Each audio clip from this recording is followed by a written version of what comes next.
Salam penggenapan. Hari-hari ini Tuhan sangat ingin untuk menggenapkan semua janjinya. Karena ayatnya berkata dia tidak bisa datang sebelum memulihkan segala sesuatu. Sebelum janji-janjinya digenapi. Tapi masalahnya ada banyak orang tidak pernah siap untuk menerima penggenapan. Setiap kita Tuhan sangat rindu memberkati, menarik, membawa kita ke puncak destiny. Membawa kita dari satu perjalanan kepada perjalanan kemuliaan yang lain. Tapi apakah kita sama-sama merindukan itu?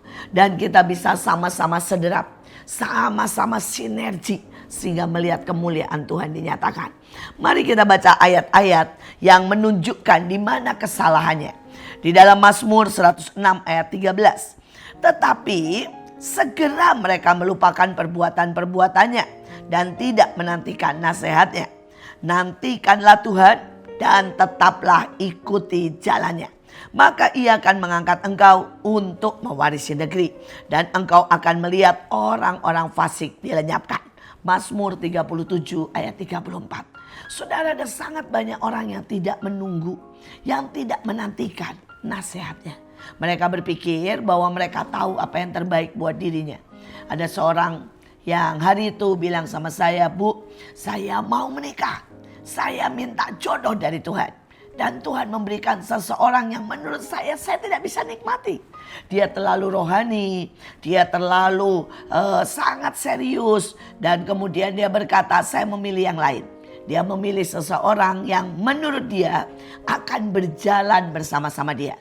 Dia bilang ini orang kerjanya di bank yang dia mau. Dan orang ini dia bilang pasti bisa membantu bisnis saya. Dan akhirnya mereka menikah, memilih apa yang dia pikir baik. Saudara, dan ketika dia memilih apa yang dia pikir baik, ternyata orang yang kerja di bank cara berpikirnya jauh berbeda dengan orang bisnis.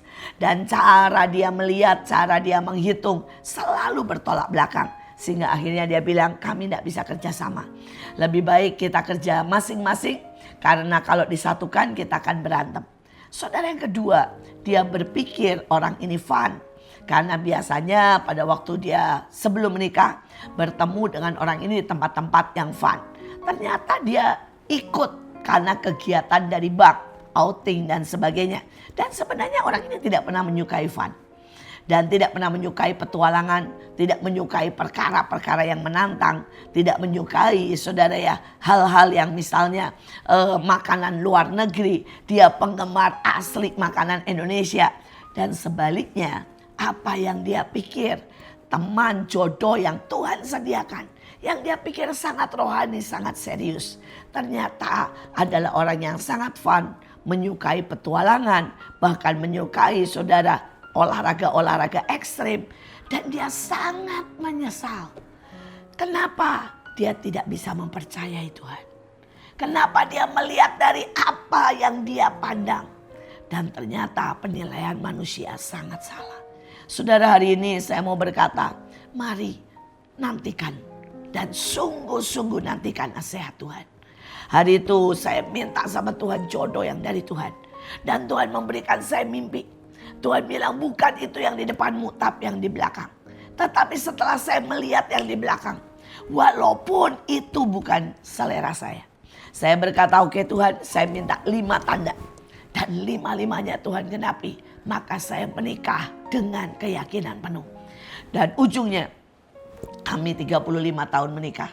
Dan itu adalah tahun-tahun terbaik. Kami melahirkan anak-anak terbaik. Saya sangat cocok kalau ngobrol. Kami sangat bersautan dengan cara kami kerja. Dan saya berkata Tuhan, seandainya saya tidak menunggu nasihat Tuhan, maka semuanya akan hancur. Saya bertemu dengan seseorang yang dapat warisan. Dan saudara, dia langsung memakai warisannya untuk membuka restoran. Dan dalam 4 bulan dia kehilangan semuanya, zero. Tapi ada orang-orang yang bahkan tidak punya uang. Tapi dia sungguh-sungguh mengharapkan Tuhan. Dan Tuhan mulai memberikan dia ide untuk membuka warteg. Dan hari ini dia sangat diberkati. Sampai punya 10 warteg. Hari ini coba pikirkan dan renungkan. Apakah saudara meminta nasihat Tuhan pada waktu saudara sedang mengalami mengalami persoalan. Apakah saudara meminta nasihat Tuhan untuk masa depan kalian? Di mana sekolah, di mana tinggal, di mana saudara harus mulai bekerja. Saya bersyukur, saya meminta nasihat Tuhan untuk tinggal di kota Bekasi. Dulu adalah kota Bekasi, kota bekas, kota yang intoleran. Saudara saya masuk 20 gereja mengalami masalah. Dihancurkan, dilempari batu. Tapi siapa yang tahu? Hari ini Bekasi menjadi kota paling toleran nomor 2. Sekali lagi saudara, biarkan Tuhan memegang tanganmu. Biarkan Tuhan menuntun engkau di jalan-jalan yang ajaib. Biarkan Tuhan membukakan jalan, menetapkan masa depanmu, mengoyakkan semua tabir dan melakukan keajaiban. Bagian kita cuma mengikuti Tuhan. Saudara, ayatnya berkata, nantikanlah Tuhan dan tetap ikuti jalannya. Saudara, ada banyak orang tidak sabar ketika berdoa 1 kali dan Tuhan tidak menjawab. Dia bilang, mana tidak ada jawaban Tuhan. Ketika dia bayar perpuluhan dan tiba-tiba mengalami masalah, dia berkata, mana bayar perpuluhan juga kena masalah. Saudara, ada 1 ayat yang dikatakan, nantikanlah Tuhan. Pada waktu kita menanti harus ada kesabaran.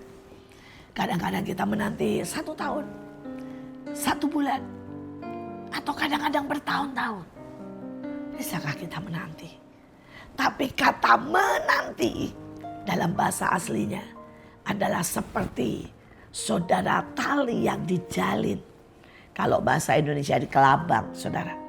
Menjadi sebuah jalinan yang sangat kuat. Dan tidak lagi bisa terpisahkan.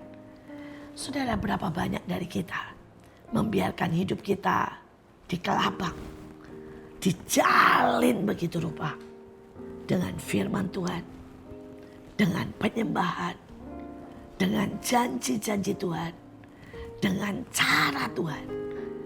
Dan kita menjadi begitu kuat. Kita menjadi tak terpisahkan. Kita jadi melihat betapa kita berjalan dengan Tuhan. Dan berjalan dengan Tuhan adalah jalan keajaiban. Jalan supranatural. Jalan yang luar biasa. Kalau hari ini ada orang-orang yang mendengar khotbah ini. Dan hidupmu sedang hancur. Karena engkau tidak pernah tanya Tuhan. Engkau tidak menantikan kehendak Tuhan.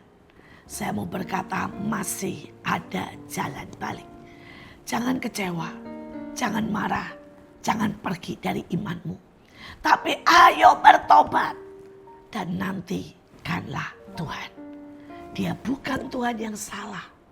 Dia bukan Tuhan yang tidak peduli. Dia Tuhan yang ingin memberkati saudara.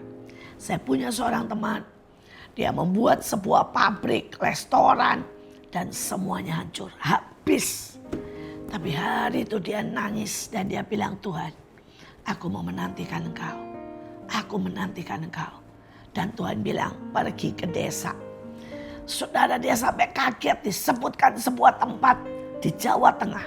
Desa banget. Saudara, namanya Desa Wates. Saudara, sampai dia bilang, Tuhan, bagaimana?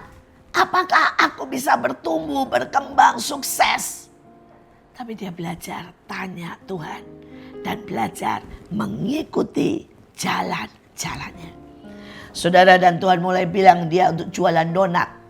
Saudara, hari itu dia jualan donat di sebuah desa yang sangat kecil. Dan dalam waktu singkat saudara, donatnya itu laku laris.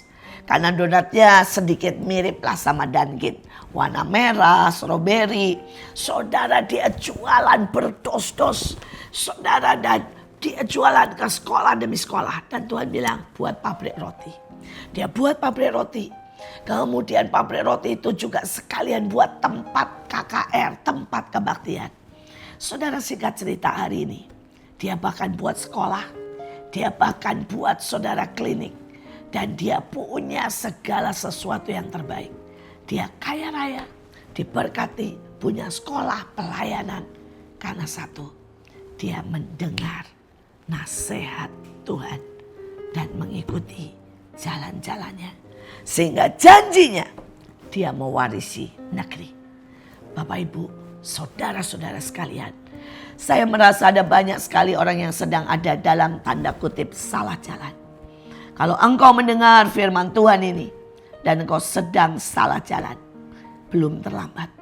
Tuhan menunggu engkau kembali dan Tuhan sanggup memulihkan setiap kita.